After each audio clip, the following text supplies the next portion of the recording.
It's been 5 years since Kia shocked the world with the introduction of the Stinger sports sedan. Now, of course, back then, this vehicle single-handedly changed a lot of people's perception of Kia as a brand, from building just cheap, affordable, boring cars to building premium rear-wheel drive sports sedans like this model here. Now, of course, that was then.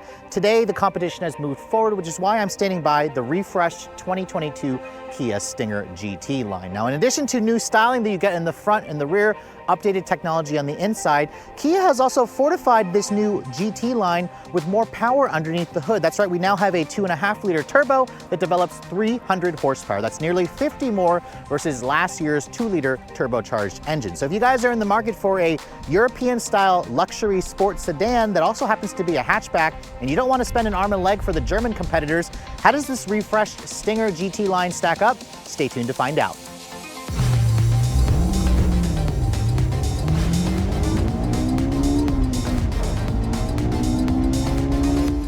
Now, because the big story this year for the Stinger is what's underneath the hood, I'm going to start there because this GT line model gets a nice power boost, especially for those of you who wanted to buy the base engine as opposed to the upgraded twin-turbo V6.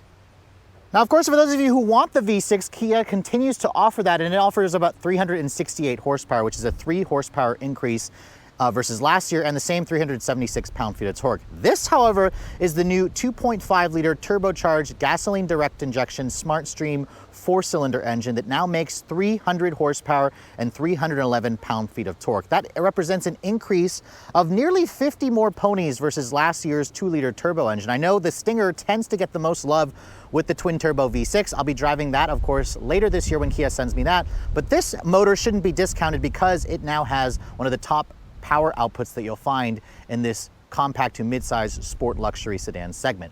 All Stingers continue to be rear-wheel drive as standard. This one here that I'm driving is rear-wheel drive. You can also add in an option for all-wheel drive on this engine for about $2,200 extra. My tester, of course, is the rear drive option. All of them also continue to use an 8-speed automatic transmission that is a Kia design unit. So unlike the powertrain that's in the K5 GT, which uses an 8-speed wet dual clutch, this uses a conventional torque converter automatic, which should help this vehicle drive a little bit smoother if it does sacrifice a little bit of performance. Now, fuel economy, if you guys go for this motor with rear-wheel drive, this is the most efficient Stinger. It's rated to get 22 in the city, 32 on the highway.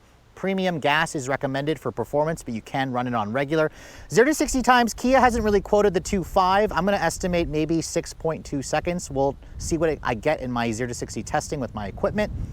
And as this one sits, the Stinger is the lightest option. This is the lightest option you can get. It weighs in at just over 3,600 pounds. The V6 adds roughly 300 pounds more if you guys go for that engine. Now, shutting the hood and taking a look at the refreshed styling. Obviously, the Stinger was one of the best looking new vehicles, in my opinion, when this car came out back in 2018. And I think Kia has done a really good job with the design because it has aged extremely well. There wasn't really much in terms of changes that the company needed to make this vehicle stand out even more. This Ascot green is a new color for 2022, and I loved the color. The only thing you're gonna notice right away from the front is the new Kia logo. You can see this is the logo they first introduced on the Carnival.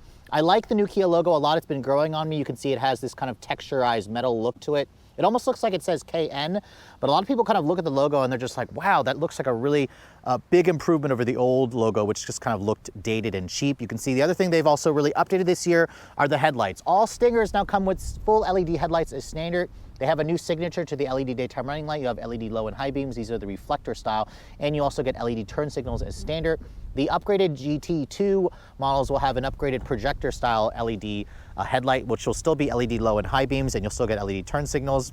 But you can see here, even with the base end, this car still looks very premium. No fog lights on the Stinger, but you do have some openings here that are functional for the Tiger Nose grille. There's the radar sensor for the adaptive cruise control, which all Stingers come standard with that. I love the gloss black with that kind of darkened chrome that you get with the GT line, and you can see some of these ducts right there. They are functional to allow for air to flow over the wheels to create an air curtain. So Kia has really done a great job with the styling. The one thing that I think doesn't work, however, is the hood, where you still have these fake vents right here. You can see these were on the pre-refresh model and they're still here. I kind of think Kia could have done without the fakeness there, because otherwise the rest of the package is still a really attractive looking vehicle. Now, in terms of the overall length, the Stinger did not change. This is about 190.5 inches long. It's about 4 inches shorter, surprisingly, than the Acura TLX, a direct rival to this vehicle, but It's about a couple inches longer than something like the BMW 3 Series or the Audi A4. This is about 6 inches longer than the Genesis G70, which shares a platform with the Stinger, which is why I prefer the Stinger, because I just like how much bigger it is. The wheelbase is around 114 inches, still unchanged, of course, from the pre-refreshed model. Now, the wheels have also been updated. These are the 18-inch wheels that you get with the GT line. They're wrapped in 225 with all-season tires, Bridgestone tires. If you guys go for the GT1 and GT2s, they'll offer a 19-inch wheel with staggered setup. You can see the brakes. These are the standard brakes with the single piston floating calipers. Stingers also offer a Brembo braking system if you guys go for the GT1 or GT2 option, which again includes the twin turbo V6. Now, surprisingly, the sunroof is optional, but it is part of a sun and sound package. You can see it's kind of an ultra wide half panoramic style sunroof, which is definitely nice. I like the integrated turn signal mirrors here.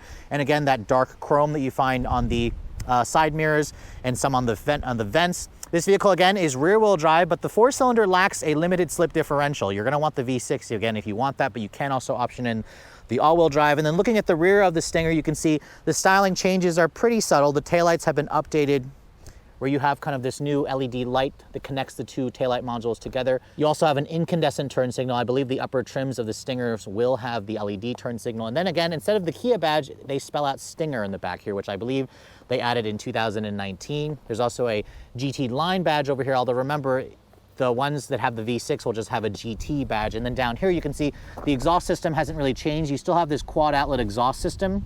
And you can see the mufflers aren't actually even connected to that piece. The 4-cylinder Stinger doesn't sound really any different, although it is a bigger engine. The GT1 and GT2 is the one that Kia gave an active exhaust system, so I'll have to try that out, of course, when I get that vehicle to test. Now, in terms of the cargo capacity, if you guys go for the highest trim of the Stinger, they do offer a power opening and closing hatch, but without it, you get around 23.3 cubic feet of space with the second row seats up. This is massive, especially when you compare it to like the 10 cubic feet you get in the G70, this car's platform mate.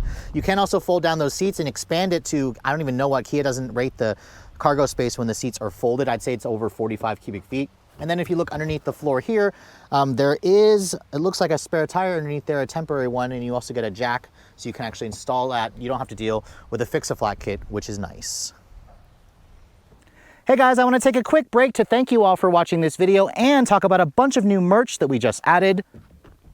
It's all about the thunk. If you're interested in showing your support by purchasing this shirt, as well as a few others, be sure to visit the merch shelf located just below this video. Now, speaking of support, be sure to like, subscribe, and be sure to turn on all those notification bells so you're always alerted every time we make a new upload.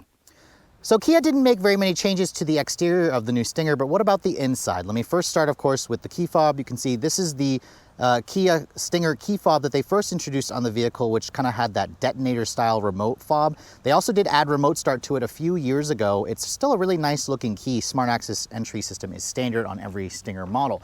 Now, as I open the door and look at the inside, you can see my tester's green exterior is complemented by this black leather interior. You can see the seats on the driver's side is an 8-way power adjustment with 2-way lumbar adjustment, which is nice. You do have a GT line that's embossed into the actual head restraint, and the seats themselves are not ventilated, and they also lack a 2-person memory. That's something you're going to get in the highest trims of the Stinger. The GT line just doesn't include that. They do offer a 3-level heated seat option, but if you want cooled seats, you need to step it up to the V6 version of this vehicle. But I do like the way Kia has updated this interior. It didn't really need much in terms of updating, but they changed some very subtle things, which I'll talk about in just a moment. Now, stepping inside, this still has a low step-in height because it is a sports sedan. It's not a crossover. And then when you shut the door, see the door has a nice solid sounding thunk. Reminds me a lot of a German vehicle. Now, starting the vehicle up, the button to fire up everything is right here where you'd expect it to be. And you can hear once it fires up, it has the same typical starter noise that you hear in the other Kia and Hyundai products with this 2.5-liter engine. No active exhaust in this version, but you can see it doesn't really sound like much in here, which we'll talk about later on the driving portion. That's still a reason why, again, you're going to probably want to go for the V6 option. Now, let me show you guys the steering wheel really quick. You can see it's got a new steering wheel with the new Kia logo here. I really like the way the steering wheel looks. It's got a flat bottom design that says GT line here. The wheel itself is not heated. You can get that on the upper trims, but it does have a manual tilt and telescoping function with a lot of adjustability of range. You have paddle shifters on the wheel, some metal trim. You have controls here for your DriveWise package to change your the screen here in the center stack, which by the way, this is a 4.2-inch cluster. Upper versions of the Stinger will have a larger 7-inch super meter vision display, which again looks a little bit more upmarket. The door panel materials, you can see this is a soft touch injection molded plastic. You have aluminum accented door handles, nice high quality tactile feel for the window switches, although the rear windows are not one touch up or down, only the front windows are. You also get power folding mirrors, which is nice. There's a nice little switch here. Everything feels really good, again, which is going to give you that impression of quality. Nice padded armrest over here. You have a nice grab handle there. There's a little bit more storage underneath here with hard touch plastic for the lower parts of the door panels. Some more buttons over here for the lane keep assist. You can adjust the dimmer control and open up your fuel gauge over there. And then my tester has the Sun and Sound package, which includes the 15-speaker Harman Kardon stereo, which sounds great. Definitely worth the $2,000 as it also throws in the ultra-wide view sunroof. Now, in terms of the interior materials, they haven't really changed much. You still have a soft touch plastic material here with some faux stitching on the entire area of the dash and on the lower portion. This is, again, another area where there's a big change. There's now a standard 10.3-inch full color digital touchscreen display. This is part of Kia's newest infotainment system. It's larger versus the old one, which is 8 inches, which definitely looked too small. This larger widescreen angle definitely looks a lot better. You can see there's Apple CarPlay and Android Auto, but it is a wired connection. Kia doesn't offer a wireless on this bigger system, which is funny because you can get it on their smaller systems on some of their lower end models. Going back to the Kia display, you can see there's what the infotainment system looks like. This is the newest one with their newest graphics. It does have built-in embedded GPS, which you can see Kia's system is perfectly fine. Nothing super groundbreaking, but it gets the job done. They've really worked hard on increasing the speed of this. And you can also adjust a couple of other things here through the setup. It also has that sounds of nature thing where it'll play all these different music or all these different sound effects to make the cabin feel extra tranquil depending on your mood and whatnot. If you put the vehicle into reverse, you can see there's the backup camera, which has parking sensors. It has trajectory. If you want a 360 camera, I believe it's included on the GT2 package, along with a heads-up display, if I'm not mistaken. You can see the dashboard design here hasn't really changed with the 3 circular vents. You have metal buttons here for these buttons right there, actual knobs for the dual zone climate control, which is great. You have a wireless phone charging pad down here with a USB port, and then this controls the 8-speed automatic. It's a very traditional shifter. I believe the GT2s still come with the electronic e-shifter. You have cup holders over here. There's where you can turn on the reverse camera if you'd like, or it'd be the 360 camera. There's your start off button. And then you can see your 3-level heated seats are right here. Stability control off is right there along with the electronic parking brake. And then your drive modes, you can see Kia has 5 different modes. There's a smart, sport, comfort, eco, and a custom mode. I'll talk about the different drive modes as we get into the test drive, but again, it shows you a little detailed report there when you're changing the drive modes. Pretty much that hasn't changed. You can still kind of customize things to your liking, although the suspension is not adaptive. Over here on the center console, you can see it's a decent size. It's a nice padded armrest right there, which is what you want in something like this vehicle, obviously. The seats are pretty comfortable and supportive, good bolstering, which is great if you guys are going to be driving this vehicle aggressively. You have LED lighting in the cabin. The roof adds in a lot of light, although it's not a full pano roof, which would be nice, but at least it's bigger than a standard sunroof. And then over here on the glove box, you can see it's a bin style. It's pretty big, it's damped, and it's lined with felt. So overall, even though this is the base version of the Stinger, it comes really, really well equipped. And the only thing I'm missing is just the cooled seats, the memory seats, the head-up display, and the full 360 camera, which you can get if you guys spring for the loaded GT2 package. Checking out the rear seat space of the refreshed Stinger, you can see this hasn't changed versus the pre-refresh model because the car didn't get any bigger. You still get just under 37 inches of legroom back here, which is a good couple inches more versus the G70 because this vehicle is a larger car. Still not quite as spacious as some of the vehicles in the segment, but this is actually surprisingly more room, I believe, than the Acura TLX, which is bigger than this car. Now, getting back here, you do have to duck your head because this right here is pretty low, but once I get back here and close the door, it is a really nice environment to spend time. For somebody that's 5'7", there's plenty of space back here. Very large center tunnel here, obviously, because this is a rear drive car for the drive shaft, which is what you expect. Materials back here are soft touch plastic, just like the front. You still have the metal speaker covers here for the 15-speaker Harman Kardon stereo, still the same high quality window switches. You have 2 map pockets, which is great, and then you have 2 rear seat air vents back here, which you can actually control your own set of climate controls back here. You can see the rear seat has their own temperature dial, and you have a USB port and a power outlet here, which is nice. No heated rear seats on this model here, which is okay. It's the baser end. If you fold down the armrest here, you can see there's a cup holder here. Nice place to rest your arms. And if you do want to put 3 people across, it's possible, but it is a little bit more cramped. Back here, you still have all LED lighting, which is great. And then the sunroof, you can see, does eat into your headspace a little bit. So overall, the back seat is definitely more usable than some of its much smaller competitors, but the mid-size family sedan style Kia K5 is going to offer more space. It's crazy to think that it's been 5 years since I first drove the Stinger when Kia first revealed this car, and back then I was just enamored. I loved this car. I think it was the perfect alternative to the German brands because it offered so much performance for a lot less money. So for 2022, now that we're behind the wheel of the new Stinger, this is the GT line, which technically is the one you want to try out because it has almost 50 more horsepower than the old 2-liter. This is now the 2.5 with 250 or with 300 horsepower, and we still have an 8-speed automatic transmission. Now, there is no performance test data for this model yet. So I have the rear drive model. I do want to test out what the 0 to 60 performance is like. I don't think this one has launch control, however. So we'll go ahead and brake torque it.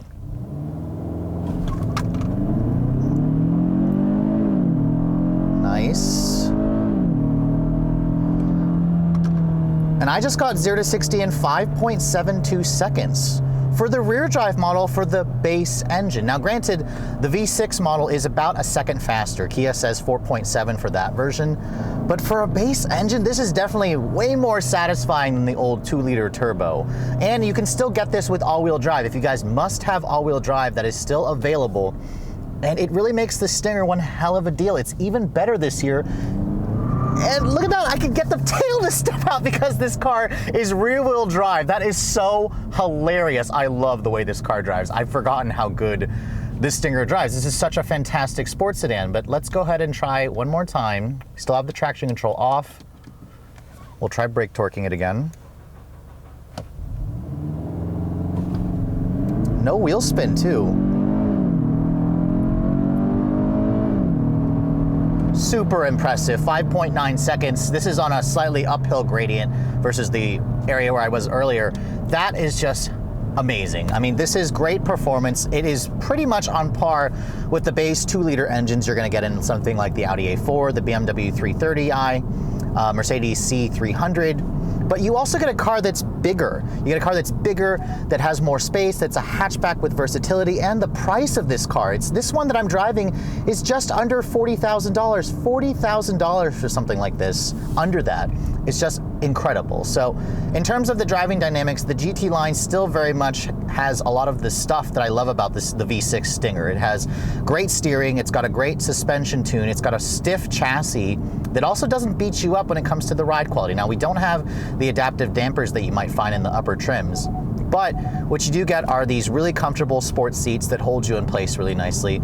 You have steering that is just wonderful. You can tell that Kia has hired the right German designers and German performance drivers, such as Albert Biermann, to their team to handle this vehicle. And when you're just driving this vehicle normally, it also rides very comfortably. It stays quiet in here. The one thing that I will criticize the GT line, however, is the sound. It doesn't have a great soundtrack.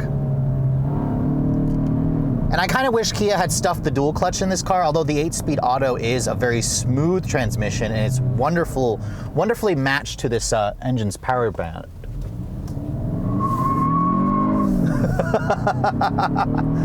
So much power to just let the back step out. That is so much fun. I'm shocked. I'm shocked at how good this car is to drive, even though I've been driving so many different competitors, so many electric options that are obviously quicker in a straight line. There's still something that's so mechanical and so visceral, yet so premium about the Stinger. And really, I want Kia to continue to sell these. I think they do around 10,000 a year every year, and it's just, there should be more, although because they don't sell that many, this is more of a rare car. It's a much better car versus the K5, obviously. It doesn't have quite as much interior space as the K5, but it also is a way cooler car because it just offers so much more in terms of space. Floored it there, you can see the transmission's eager to downshift. This is Kia's 8-speed torque converter automatic. It's their own design. And yes, it doesn't shift quite as fast as some of the dual clutches out there, but it is well matched to the power band. It's smoother than the dual clutch that I tried out in the K5 GT. And really, even though the K5 GT is a little bit less expensive than this car, I might still go for the Stinger, because you can get this with all-wheel drive. For another $2,300, you could spec up this with all-wheel drive, which is something you can't get in the K5 GT. And it's just such a wonderfully refined car. You don't even have to give up on features. My Tester has the Sun and Sound package, so I have the 15-speaker Harman Kardon stereo, the ultra-wide view sunroof. This is far more appealing than the new Acura TLX to me, mostly because it's a hatchback. Even though the Acura has 2 more gears with its 10-speed auto, the 2-liter turbo is just not quite as satisfying as this car's 2.5. It's just a very satisfying car to drive. Kia will be sending me the GT2 package later this year, but the GT line is a big surprise. I was not expecting to like this car, the base engine, as much as I did. It's way better versus the base engine that you get in the G70 now, which continues to use the 2-liter. And in terms of fuel economy, this is rated to get 22 in the city, 32 on the highway. Premium is recommended. In my week's worth of testing, I averaged about 23 miles to the gallon. So you can do better. That was in mostly city. On the highway, it got easily 30 miles to the gallon, especially when you just kind of put it in its comfort mode here and just cruise. There's also an eco mode. The transmission settles down into a much more relaxed cruise. It seeks out the top gear, which makes the car feel a little bit slower. But again, this is what you expect. In a daily driver, you can basically drive this thing to and from work on those longer road trips in really great comfort, but then put it into sport mode, turn off the traction control, and she will let the tail step out with the best rear drive sports sedans. And that's something you're not going to be able to do with the Acura because it's a front drive based vehicle. Can do it obviously with the BMW and the Mercedes, not with the Audi, because that's a all-wheel drive, front drive based vehicle. So yes, the Stinger is still super appealing. They've made it even better this year. And with this new 2.5 turbo, if you guys are looking to save money and you don't need the V6, this is going to offer plenty of performance with the increased efficiency, and you can still get it with all-wheel drive.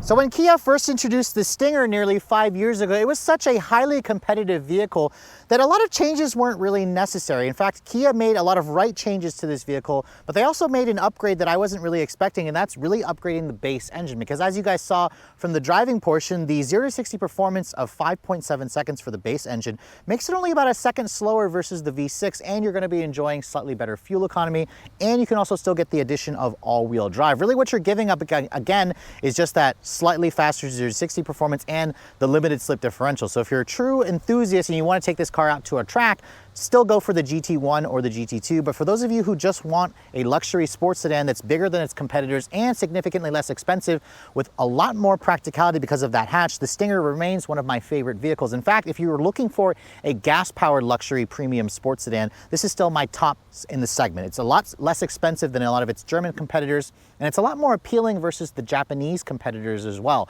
The Lexus IS is all new for 2021, but it's still very much an old car. The TLX is also a really interesting addition, but it's still a front-wheel drive based vehicle, and there's something about this model here being rear-wheel drive that just makes it immensely appealing. And really for the money, you can't really beat the Stinger unless you look at the Genesis G70, which offers less practicality, and I also find this to be a better looking car versus the G70, especially the refreshed model. Now, speaking of which, if you guys want to purchase the new Stinger, they are heading to Kia dealerships now. They're in dealerships now, and they started around $36,000 plus destination. That's about a $3,000 increase in the price versus last year's model. That's a pretty significant jump. It still makes the Stinger a lot less expensive than a lot of its European competitors, but for the extra 50 horsepower that you get, I'd say it's worth the upcharge and the additional technology features. My Tester, of course, with the Sun and Sound package, which includes the sunroof, the Harman Kardon stereo, and the power passenger seat or power driver seat, you're looking at around $39,400 with destination, which again is only $5,000 more than something like the Kia GT or the Kia K5 GT, which the K5 is a slightly more roomier car on the inside for space, but this is a much more appealing car because it's rear-wheel drive, and for an extra $2,000, so around $41,000, you could also get this car with all-wheel drive, which makes it a really great option if you guys live in one of those snow belt states. Now keep in mind, if you guys want the the V6 is going to cost you about $5,000 more than this model here because Kia got rid of the base GT, which had the V6. Now you have to go up to a GT1. Fully loaded versions of the Stinger can basically be around $55,000 with all-wheel drive $1,995 for the GT2 package, which is still undercutting its competitors by $10,000 to $15,000, which makes this car super, super appealing. But with all that said, I hope you guys have enjoyed my full overview on the 2022 Kia Stinger GT line. If you're also looking to see the latest cars I'm testing, be sure to follow me on Instagram at redline_reviews, like us on Facebook, and as always, guys, please keep subscribing to the Redline Reviews YouTube channel for all the latest reviews. Thank you so much for watching. I'll catch you all in the next video.